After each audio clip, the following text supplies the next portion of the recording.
वो स्वर्ग क्या जिसमें 2 पल सोने के लिए इंसान को नींद की गोलियां खानी पड़े। इतना न मुझसे तू प्यार बढ़ा कि मैं एक बादल आवारा। आज हम बात करेंगे भारतीय सिनेमा के एक ऐसे सितारे की जो ना सिर्फ रील का बल्कि रियल लाइफ का भी हीरो था। वो हीरो जिसने रोमांटिक किरदार से लोगों को जितना दीवाना बनाया उतना ही गंभीर अभिनय से भी लोगों का दिल जीता। इस फसल से हमारा पेट नहीं भरेगा तो मैं इस फसल को आग लगा दूंगा। नहीं बेचो। और जब उसने ये कहा, मेरे सामने वाली खिड़की में एक चांद का टुकड़ा रहता है, तो आज भी लोग अपनी पड़ोसन को देखते ही गुनगुनाने लगते हैं। अफसोस ये है कि वो हमसे कुछ उखड़ा उखड़ा रहता है। तो हम बात कर रहे हैं बॉलीवुड के दत्त साहब यानी कि सुनील दत्त की। हमको झुका सके ये जमाने में दम नहीं, हमसे जमाना खुद है, जमाने से हम नहीं। आखिर कैसे बलराज दत्त नाम का पाकिस्तानी लड़का बॉलीवुड का दत्त साहब बना? कैसे जिस हीरोइन के वो मूवी में बेटे बने उसी से उन्होंने शादी कर ली? कैसे एक लड़की के लिए सुनील दत्त अंडरवर्ल्ड से भिड़ गए थे? कैसे उनके ही बेटे संजय दत्त ने उन्हें जीते जी नर्क दिखाया? पगड़ी तो अपनों ने उछाल दी। बेटा तो अपना ही है, माफ कर दीजिए ना उसे। बस पार्वती बस। आखिर क्यों जिस कांग्रेस के लिए सुनील दत्त ने अपनी पूरी जिंदगी लगा दी उसी कांग्रेस ने उन्हें आतंकवादी का पिता बताकर दर दर की ठोकरें खाने पर मजबूर कर दिया?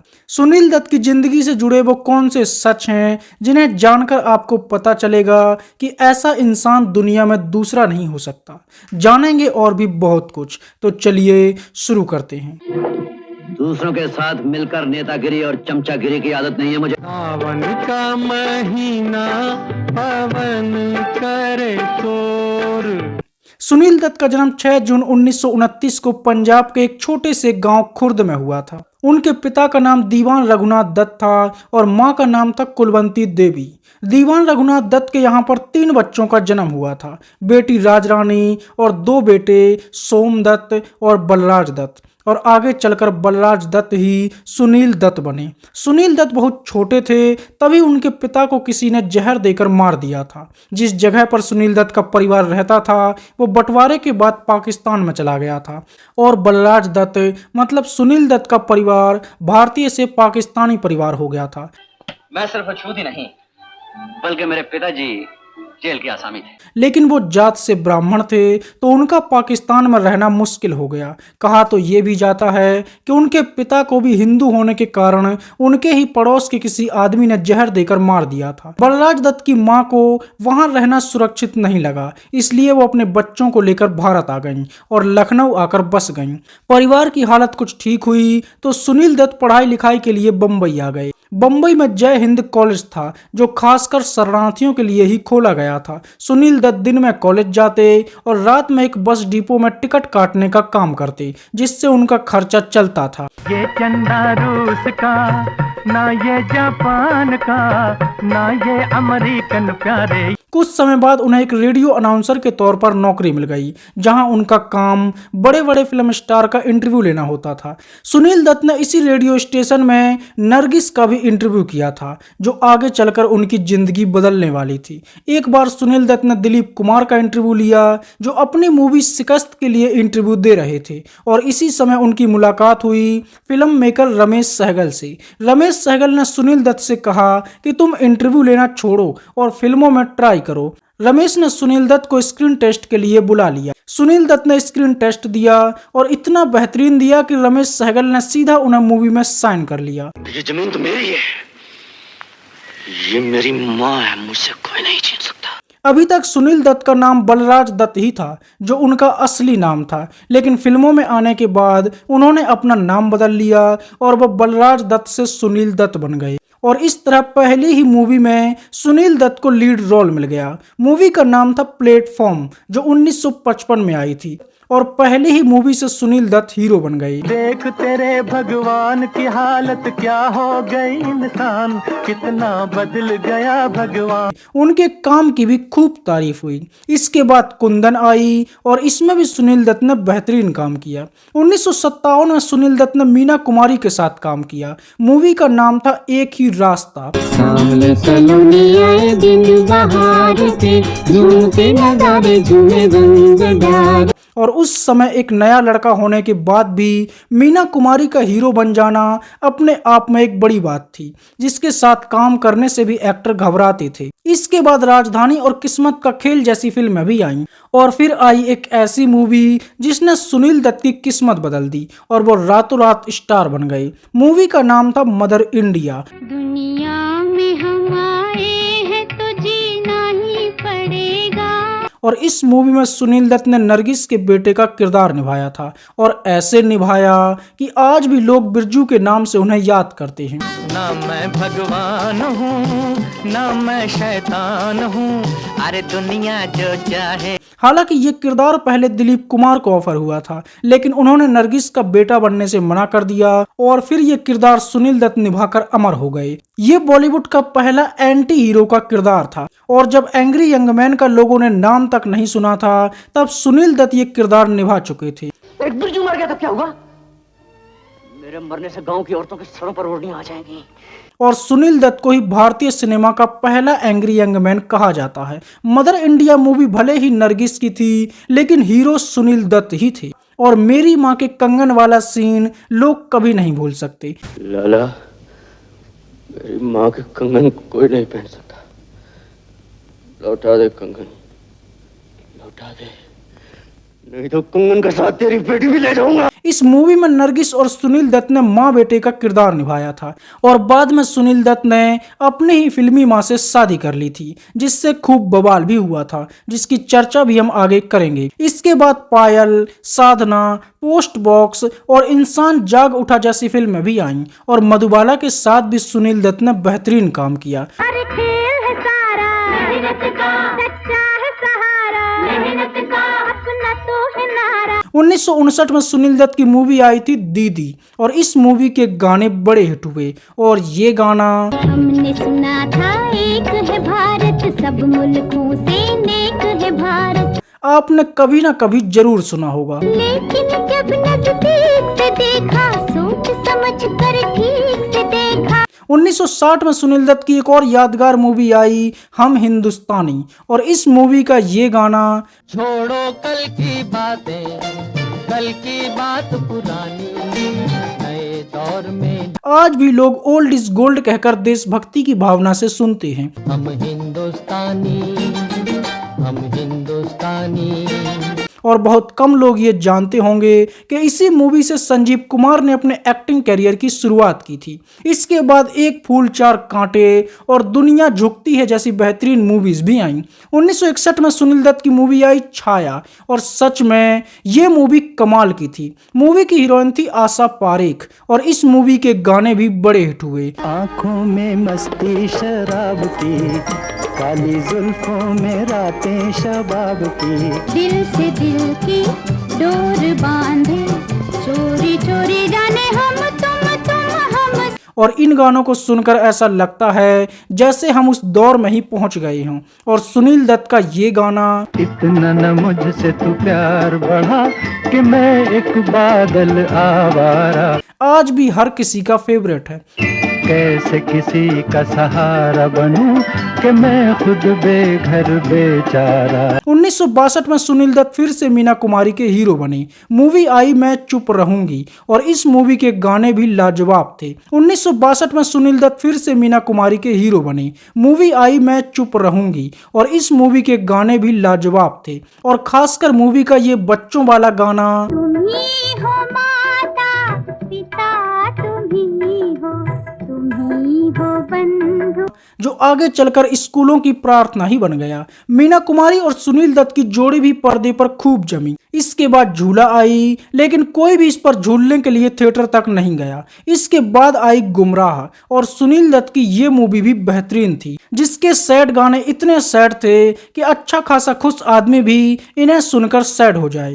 आजा आजा रे तुझको मेरा प्यार पुकार। इसके बाद ये रास्ते हैं प्यार के और नर्तकी जैसी बेहतरीन फिल्में भी आईं, जिनमें सुनील दत्त के काम को खूब पसंद किया गया। 1963 में ही एक ऐसी मूवी आई जिसने सिनेमा की तस्वीर बदल दी। मूवी का नाम था मुझे जीने दो, और ये बॉलीवुड की पहली मूवी थी जो डाकुओं पर बनी थी, और इसे चंबल में जाकर शूट किया गया था। और इसी मूवी के बाद बॉलीवुड में डाकुओं पर मूवी बनने का चलन भी चल पड़ा था। मतलब सुनील दत्त ने ही डाकुओं पर बनने वाली फिल्मों की शुरुआत की थी। हमने तुम्हारा धर्म खरीद लिया, आज से तुम सिर्फ हमारे लिए नाचोगी और गाओगी। 1964 में सुनील दत्त ने वो कर दिखाया जिसकी कल्पना करना भी बॉलीवुड तो क्या, हॉलीवुड में भी किसी के बस का नहीं था। मूवी आई यादें, और अगर आपने इस मूवी के बारे में नहीं सुना तो समझो कुछ नहीं सुना। यादें दुनिया की एकमात्र ऐसी मूवी है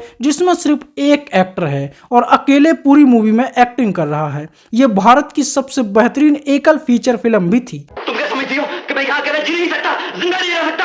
मैं इस घर में रहकर बताऊंगा, तुम्हें जिंदा रहकर बताऊंगा, जी के बताऊंगा। सुनील दत्त ने इस मूवी में ना सिर्फ एक्टिंग की बल्कि इसे बनाने वाले भी वही थे। पूरी मूवी में एक एक्टर होने के बाद भी आप एक सेकंड के लिए भी बोर नहीं होते, और आपको ये मूवी देखकर पता चलेगा कि सुनील दत्त जैसा ना तो कोई एक्टर है और ना ही फिल्म मेकर। 1965 में सुनील दत्त ने एक मल्टी स्टारर मूवी में काम किया जिसका नाम था वक्त, जिसमें एक तरफ राजकुमार अपने अंदाज में ये कह रहे थे, चिनाई सेठ, जिनके अपने घर शीशे के हों वो दूसरों पर पत्थर नहीं फेंका करते।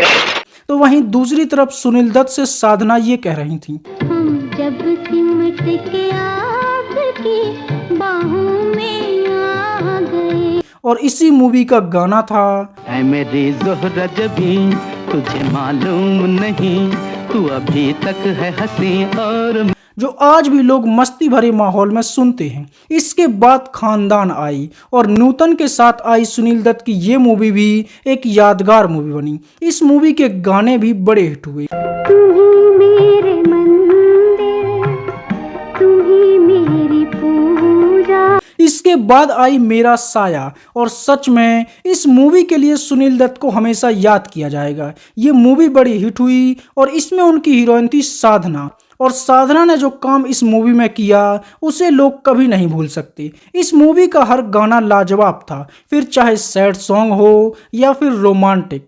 और जब साधना ने ये कहा, झूठा गिरा रे बरेली के बाजार में, झुमका गिरा झुमका, तो इस गाने ने बरेली शहर को देश दुनिया में चर्चित कर दिया, और आज भी साधना का झुमका लोग बरेली में ढूंढ रहे हैं। इसके बाद आई आम्रपाली। 1966 में आई इस मूवी ने वो रिकॉर्ड बनाए जो सालों तक नहीं टूटे। इस मूवी की हीरोइन थी बैजंती माला, और सच में इस मूवी में बैजंती माला को देखकर भरोसा नहीं होता कि कोई हीरोइन इतनी खूबसूरत भी हो सकती है। कैसे बताएं क्यों तुझको चाहे यारा बता ना पाए। बैजंती माला जी का वीडियो भी हम बना चुके हैं, तो आप वो वीडियो भी जाकर देख सकते हैं। इस मूवी में भी सुनील दत्त के काम की खूब तारीफ हुई। 1967 में सुनील दत्त और न्यूटन ने एक बार फिर से साथ में काम किया। मूवी आई मिलन, और ये मूवी भी लाजवाब थी, जिसके गाने भी बड़े हिट रहे।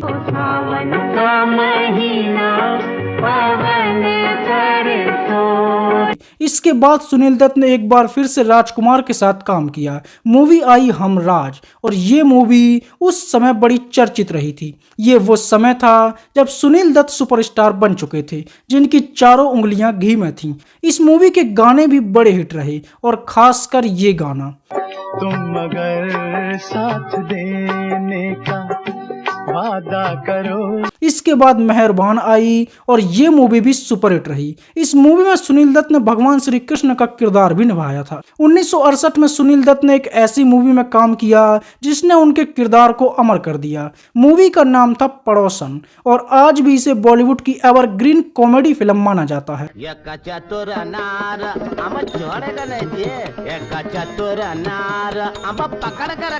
इस मूवी में किशोर कुमार का काम भी लाजवाब था, जिसने बॉलीवुड का पहला रैप बैटल भी किया था। एक चतुर नार करके सिंगार, एक चतुर नार बड़ी होशियार, मेरे मन के द्वार ये घुसत। मूवी का हर गाना ऐसा था जिसे सुनकर दिल खुश हो जाता है और आज भी अपनी पड़ोसन को पटाने के लिए लोग गाते हैं। मेरे सामने वाली खिड़की में एक चांद का टुकड़ा रहता है। इसके बाद गौरी, प्यासी शाम, मेरी भाभी और चिराग जैसी फिल्में भी आईं। इसके बाद भी सुनील दत्त की कई बेहतरीन फिल्में आती रहीं और अब सुनील दत्त एक्टिंग के साथ साथ फिल्म डायरेक्टर भी बन गए थे और खुद मूवीज भी बनाने लगे थे। उन्होंने खुद का प्रोडक्शन हाउस भी खोल लिया जिसका नाम रखा अजंता आर्ट्स और इसी प्रोडक्शन में उन्होंने फिल्मों का निर्माण किया। 1971 में सुनील दत्त ने अपने प्रोडक्शन में मूवी बनाई रेशमा और शेरा और ये मूवी अपने आप में बहुत खास रही। छोटू को खबर पहुंचा देना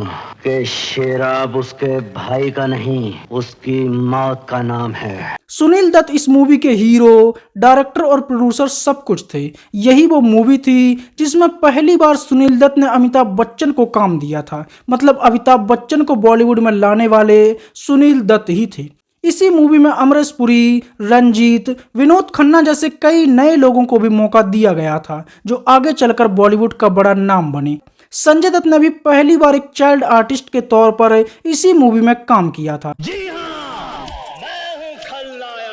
मतलब एक मूवी से सुनील दत्त ने इतने एक्टर दिए जो आगे चलकर बॉलीवुड के दिग्गज कलाकार बने। हालांकि ये मूवी बहुत बुरी तरह से फ्लॉप हुई और सुनील दत्त कर्जे में चले गए। हालात ऐसे हो गए थे कि सुनील दत्त के घर के खर्च के लिए भी उन्हें अपनी पत्नी के गहने बेचने पड़े थे और सुनील दत्त को लगा था कि अब वो खत्म हो जाएंगे। लेकिन फिर उनकी किस्मत ने करवट ली और जिंदगी, जमीन आसमान, मन जीते जग जीते जैसी फिल्मों से उनकी जिंदगी एक बार फिर से पटरी पर आ गई। 1973 में मूवी आई हीरा जिसमें शत्रुघ्न सिन्हा विलन बने थे और ये मूवी भी बड़ी हिट हुई। और जब आशा पारेख ने ये कहा, मैं तुझसे मिलने आई मंदिर जाने के बहाने, मैं तुझसे मिलने तो लड़कियों को अपने प्रेमी से मिलने के लिए एक नया बहाना मिल गया। इसके बाद गीता मेरा नाम, प्राण जाए पर वचन न जाए, 36 घंटे, जख्मी, उम्र कैद, हिमालय से ऊंचा जैसी एक से बढ़कर एक बेहतरीन मूवीज में सुनील दत्त ने काम किया। 1976 में रीना रॉय नागिन बनी जिसे अपने नाग यानी कि जितेंद्र के साथ भोग विलास करते हुए देखकर लोगों से रहा नहीं जाता और वो नाग को गोली मार देते हैं। वैसे तो एक मल्टी स्टारर मूवी थी लेकिन सुनील दत्त ने इसमें भी दमदार किरदार निभाया। इसके बाद भी सुनील दत्त की कई बेहतरीन फिल्में आती रहीं। 1979 में सुनील दत्त ने शत्रुघ्न सिन्हा के साथ मुकाबला किया जिसमें दोनों गुंडे बदमाश बने थे और इस मूवी के कुछ सीन बड़े चर्चित रहे। और विकी फौलाद से बनी वो तलवार है चेनू जिसने सिर्फ काटना सीखा है। इसके बाद जानी दुश्मन आई और इस मूवी में भी सुनील दत्त ने बेहतरीन काम किया। टोलियों का लुटेरा या मैं हूं या आप हैं। जानी दुश्मन में जानी दुश्मन थे संजीव कुमार और उनका वीडियो भी हम बना चुके हैं तो आप वो वीडियो भी चैनल पर जाकर देख सकते हैं। इसके बाद भी सुनील दत्त की कई फिल्में आती रहीं और अब सुनील दत्त की उम्र ढलने लगी थी और अब वो ज्यादातर मल्टी स्टारर फिल्मों में काम करने लगे थे। सुनील दत्त ने कई मल्टी स्टारर फिल्मों में भी काम किया जिनमें शान, गंगा और सूरज, बदले की आग, राज तिलक, काला धंधा, गोरे लोग, वतन के रखवाले जैसी फिल्में शामिल रहीं। स्वर्ग तो उन लोगों के पास है बाबूजी जो रूखी सूखी खाकर भी ये कहते हैं देने वाले तेरा लाख लाख शुक्र है। लेकिन ऐसा नहीं था कि अब सुनील दत्त का जलवा खत्म हो चुका था। इस उम्र में भी उन्होंने अपनी भारी आवाज को अपनी पहचान बनाया और वो इमेज बनाई कि अब वो सुनील दत्त से दत्त साहब बन चुके थे। 1988 में आई मूवी धर्म युद्ध में उन्होंने आदित्य पांचोली के बड़े भाई और ठाकुर का किरदार निभाया था। शायद ये भूल गया था कि सच के असूलों की रखवाली के पहरेदार का नाम है ठाकुर विक्रम सिंह। 1991 में आई मूवी कुर्बान, जिसमें सलमान खान से आयशा जुल्का ये कह रही थीं।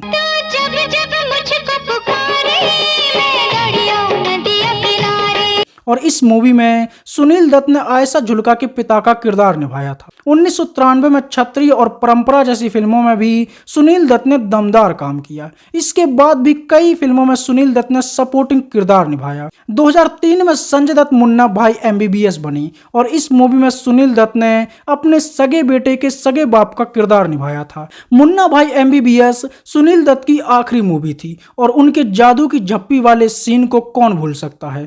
तू हमेशा माँ को जप्फी देता रहा, आज बाप की हसरत भी पूरी कर दे।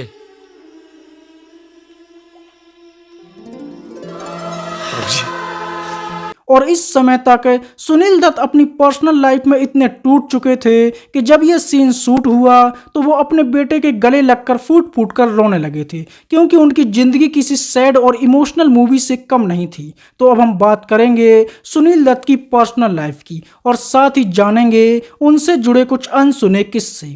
मदर इंडिया मूवी की शूटिंग के समय ही सुनील दत्त को नरगिस पसंद आ गई थी। ये वो समय था जब सुनील दत्त की बहन बहुत ज्यादा बीमार रहती थी। नरगिस ने उनकी बहन की खूब देखभाल की और अपने परिवार जैसा उसका ख्याल रखा। इसी बात ने सुनील दत्त के दिल में नरगिस के लिए प्यार पैदा कर दिया था।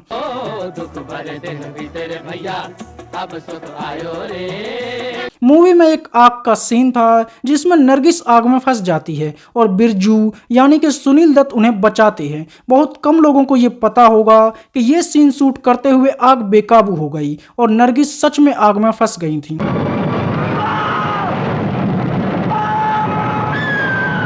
उस समय पर सुनील दत्त रियल लाइफ का हीरो बनकर आग में कूदे और अपनी जान पर खेलकर उन्होंने नरगिस को बचाया। इससे सुनील दत्त भी बुरी तरह से आग में झुलस गए थे, लेकिन उन्होंने नरगिस पर आंच तक नहीं आने दी और इस घटना ने नरगिस को सुनील दत्त का दीवाना बना दिया था और दोनों एक दूसरे से प्यार करने लगे थे। और कुछ समय बाद ही सुनील दत्त ने नरगिस को शादी के लिए प्रपोज कर दिया। नरगिस इससे पहले राज कपूर से प्यार करती थी, लेकिन राज कपूर ने उनका इस्तेमाल करके उनका दिल बुरी तरह से तोड़ दिया था। वो बहुत दुखी थीं और उन्हें एक सहारे की जरूरत थी। सुनील दत्त से मिलने के बाद नरगिस को यह भरोसा हो गया कि जैसा जीवन साथी उन्हें चाहिए था सुनील दत्त ठीक वैसे ही हैं। इसलिए उसने भी ज्यादा समय नहीं लिया और तुरंत शादी के लिए हाँ कर दी।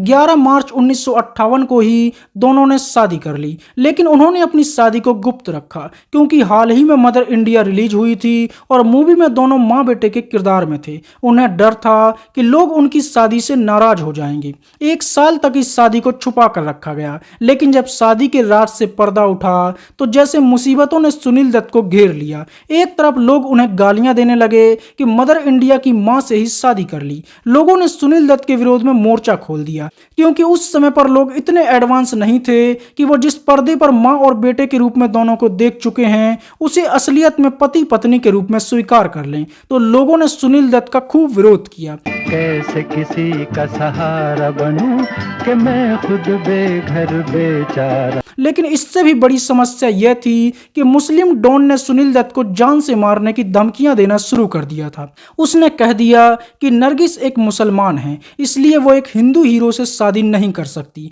और अगर सुनील दत्त ने नरगिस से शादी की तो उन्हें मार दिया जाएगा। ये वो समय था जब बंबई में डॉन का राज चलता था और लोग उससे खौफ खाते थे, लेकिन फिर भी सुनील दत्त नहीं झुके और अकेले ही डॉन से मिलने के लिए चले गए थे। उन्होंने डॉन को समझाया कि मुझसे ज्यादा नरगिस को कोई खुश नहीं रख सकता और अगर आप मुझे इसलिए मारना चाहते हैं कि मैंने उससे शादी की है तो अलग करने से अच्छा है कि आप मुझे मार ही दीजिए। बाद में डॉन ने भी उनके प्यार को समझा और सुनील दत्त को मुस्लिम पक्ष ने भी छोड़ दिया। इसके बाद सुनील दत्त और नरगिस खुशी खुशी रहने लगे। उनके घर पर 3 बच्चों का जन्म हुआ, 2 बेटियां प्रिया दत्त और नम्रता दत्त। बाद में नम्रता दत्त ने कुमार गौरव से शादी कर ली जो राजेंद्र कुमार के बेटे थे। देखो मैंने देखा है ये एक सपना, फूलों के शहर में है घर। और इस तरह सुनील दत्त और राजेंद्र कुमार जो मदर इंडिया में भाई भाई बने थे वो असल जिंदगी में समधी बन गए।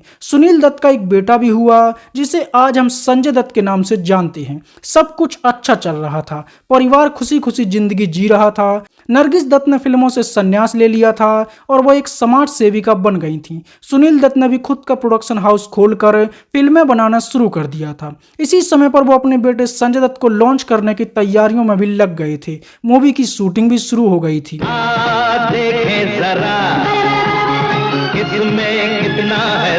लेकिन फिर अचानक से सुनील दत्त की खुशियों को किसी की नजर लग गई। उन्हें पता चला कि नरगिस को कैंसर है। सुनील दत्त ने नरगिस को न्यूयॉर्क के कैंसर हॉस्पिटल में भर्ती करवा दिया, लेकिन नरगिस की हालत बिगड़ती चली गई। ये वो समय था जब सुनील दत्त की जिंदगी अंधेरे में जा रही थी। बेटा संजय दत्त ड्रग्स का आदी होकर अपनी जिंदगी बर्बाद कर रहा था और पत्नी कैंसर से लड़ रही थी। कहा जाता है कि उस समय सुनील दत्त ने अपनी पत्नी का जो ख्याल रखा और उनकी जो सेवा की, लोग उसे कभी नहीं भूल सकते। वो नंगे पैर भगवान से प्रार्थना करते हुए पूरे हॉस्पिटल की परिक्रमा करते थे। हर डॉक्टर्स और नर्स से हाथ जोड़ते थे, उनके पैर पड़ते थे, उनसे कहते थे कि आप मेरी पत्नी को बचा लीजिए। होके बड़ा बन जाना, अपनी माता का रखवाला। उनके जैसा पति होना आसान नहीं है। उनकी प्रार्थनाओं का असर भी हुआ और नरगिस कुछ समय के बाद ठीक भी होने लगी थी। इसी समय पर संजय दत्त को लॉन्च करने की जिम्मेदारी भी सुनील दत्त ही निभा रहे थे और संजय दत्त की पहली मूवी रॉकी को बनाने का काम भी सुनील दत्त खुद ही कर रहे थे। नरगिस दत्त अपने बेटे संजय दत्त की पहली मूवी हर हाल में थिएटर में बैठकर देखना चाहती थी, इसलिए उसने सुनील दत्त से कहा कि मुझे इसी हाल में मूवी के प्रीमियर में ले जाना। सुनील दत्त उन्हें न्यूयॉर्क से भारत लेकर आ गए, लेकिन भारत आने के बाद नरगिस की तबीयत एक बार फिर से बिगड़ने लगी और उन्हें बम्बई के ब्रीच कैंडी हॉस्पिटल में भर्ती करवा दिया गया और यहीं पर 3 मई 1981 को नरगिस दत्त की मौत हो गई और अपने बेटे की मूवी देखने का उनका सपना ही रह गया। सुनील दत्त ने रॉकी की स्क्रीनिंग पर अपनी पत्नी नरगिस दत्त के लिए एक सीट खाली छोड़ी थी ताकि वो भी संजय दत्त की मूवी देख सकें।